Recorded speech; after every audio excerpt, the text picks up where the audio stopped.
vez más a nuestra querida doctora Milagros Sierra. Doctora, saludos, qué bueno que está con nosotros. Buenos días, Víctor, Manuel, amigos televidentes, un placer para mí. Doctora, ya no es usted nada más que tiene un C bonito, usted no ha venido por aquí a ver cómo puso Víctor esto, ¿eh? Yo estuve por ahí la semana pasada. Sí, fue Manuel que no estuvo. Fui yo el que no vine ese día. Ya lo estrené. Ya lo estrené. Doctora, déjeme decir. Y aquí comparto mi otro set, que es el consultorio. Ahí está usted en Serenidad. No, estoy en mi consultorio el tradicional de siempre, frente al siglo XXI y la unidad más salud mental. En otros de sus salones, muy fresca se ve usted, doctora. No, la doctora tiene tantos espacios que ya yo me perdí. Sí, otros salones. Salones, es importante estar cómodo en tus espacios laborales. Aquí paso casi más tiempo que en mi casa, entonces eso me hace tener la necesidad de sentirme cómoda, porque al final es un tiempo que tú duras dando servicio y lo primero que tienes que estar cómodo eres tú. Así es. Doctora, manejo de la depresión en envejecientes. Es el tema que hoy vas a compartir con nosotros y todo el público en el día de hoy. Así es, Víctor. Mira, nosotros como psiquiatra tenemos una realidad que en el momento tenemos que compartir con la gente, porque esto es algo que no es lo que se veía diríamos, de una manera frecuente. Antes era muy raro ver una persona de mayor de 70 años padeciendo depresión como un cuadro de primera vez.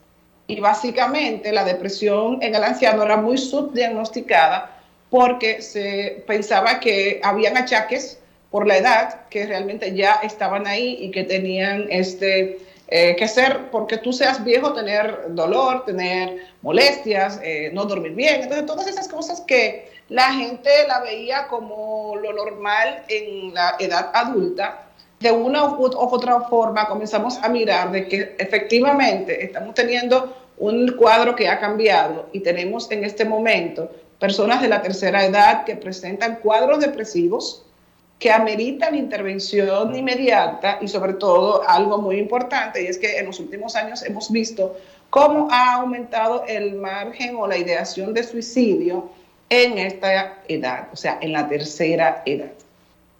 Doctora, ¿y cómo debe ser o cuál debe ser el manejo que se le debe dar a esos pacientes ya en esta edad con respecto a esta situación? Mira, Víctor, lo primero que tenemos que hacer es distinguir los síntomas, distinguirlos de los síntomas de la senectud. Si bien es cierto que una persona de edad avanzada, por ejemplo, ya tiene un paso más lento o ya tiene una disminución en lo que es el volumen de alimentos que ingería, pero una cosa es que la persona esté quizás un poco enlentecida físicamente y otra cosa muy diferente es que la persona no se levante de la cama, para ponerte un ejemplo. O, por ejemplo, un tema es que la persona cambie su preferencia en los alimentos y que quizás diga, no quiero alimentos sólidos, solamente voy a tomar líquidos. Y algo muy diferente es que la persona te diga, no tengo hambre y no quiero comer por 3 o 4 días. Igual que esa desesperanza cuando comienza a hablar de su propia muerte, de su propio final, de que no voy a durar mucho, de que comienza a encargar cosas, comienza como a despedirse. O sea, todas estas reacciones nosotros las tenemos que ver definitivamente como un estado emocional donde la muerte o la enfermedad me está sobrecogiendo emocionalmente. También tenemos que tener en cuenta muchas malestares o molestias que las debemos distinguir de lo que es una enfermedad de base. Por ejemplo, una persona con hipertensión arterial puede tener quizás dolor de cabeza, pero la cefalea de la hipertensión no es permanente, punzante, en racimo, como se podría ver por tensión. Igual, por ejemplo, que síntomas como una taquicardia permanente, que no estaba en un cuadro manejado por cardiología, debe alertarnos de síntomas, diríamos, de ansiedad. Nosotros sí... ¿Son esos, doctora, síntomas o señales, por ejemplo, que yo puedo percatarme que mi abuelito ha estado exhibiendo y ahí mismo puedo decir, bueno, parece ser que está en la antesala de comenzar a sufrir de depresión? Entonces, es ahí cuando se debe prestar la debida atención para evitar que eso pueda tomar otro rumbo. Por supuesto, y sobre todo, Víctor, el tema de la soledad, que no es una enfermedad, decía yo en una conferencia hace poco. La soledad no es una enfermedad. Otra manera, lo que hace es que las personas tengan mayor complicación de sus enfermedades. No es que yo cuando tengo una situación no deba quizás ponerme en el lugar de la otra persona y decir, bueno, pero la gente joven tiene que seguir produciendo y no se puede quedar en casa viendo al abuelito. Pero definitivamente nosotros no podemos pensar que a esa edad se tienen habilidades para estar solo, para no tener compañía, para hacer todo, ir al médico, ir al supermercado, prepararse el alimento. Entonces esa parte también genera mucho malestar en el ancianito, porque no puede él mismo proveerse cuidados, y si no hay alguien ahí que lo esté haciendo, la soledad genera una condición muy importante para caer en depresión. Y la otra situación que también hay que tener en cuenta, que es más frecuente en depresión en la ancianidad, es cuando tenemos abuelitos maletas, esos abuelitos que van de un lado a otro. Que se lo llevan para arriba y para abajo.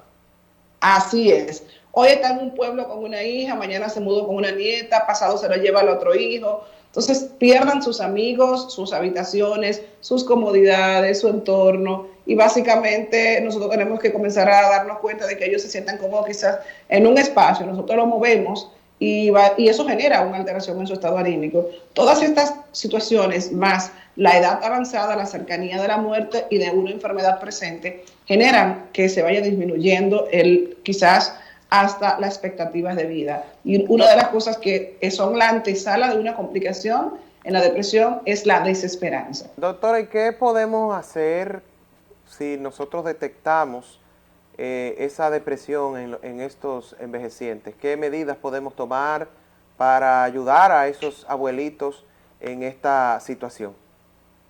1A, Emanuel, es básicamente una evaluación por un profesional de la salud mental. Psiquiatra o psicólogo deben ver a la persona, hacer lo que es una escala de valoración de la depresión, preguntas o cuestionarios dirigidos que básicamente generan inmediatamente el diagnóstico.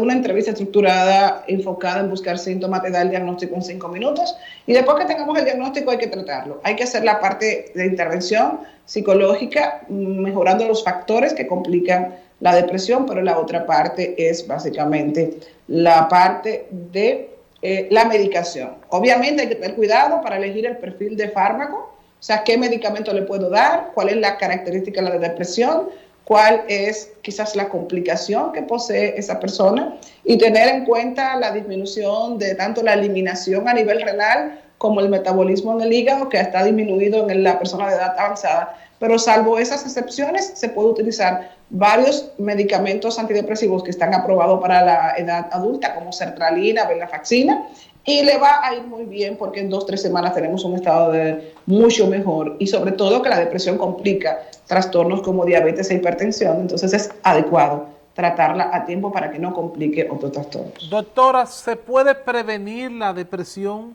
en esos envejecientes, esos viejitos, esos abuelitos? Sí, la depresión y cualquier trastorno de estado mental, la primera medicina debería ser preventiva, y la opción debería ser conocer quizás los síntomas que determinan que es una enfermedad y detectarlo a tiempo, o simplemente utilizar recursos que protegen psicológicamente, como por ejemplo el generar apoyo a las personas, el tener actividades en cada etapa de la vida que le den sentido a tu vida. Y básicamente hay un antidepresivo natural que es la familia. Esa familia, ese cuidado cercano, ese amor, ese tener en cuenta tus necesidades y darle prioridad a tus necesidades, es algo que genera la sensación de sentirme parte de un grupo y sentirme apoyado. Y básicamente para casi todos los trastornos de salud mental, pero para depresión y para uso de sustancias como en la adicción, la antidroga y el antidepresivo diríamos de excelencia es la familia.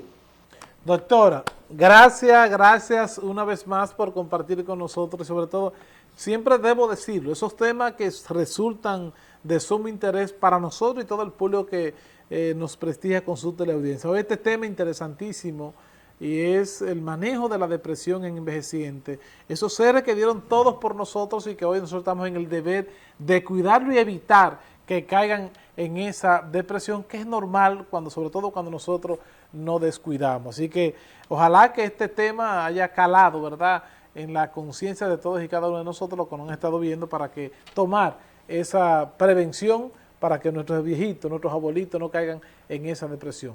Doctora, gracias por compartir con nosotros como cada miércoles. Un placer. Bueno, la doctora Milagro Sierra, como siempre, con nosotros en este contacto diario tocando esos temas sumamente interesantes.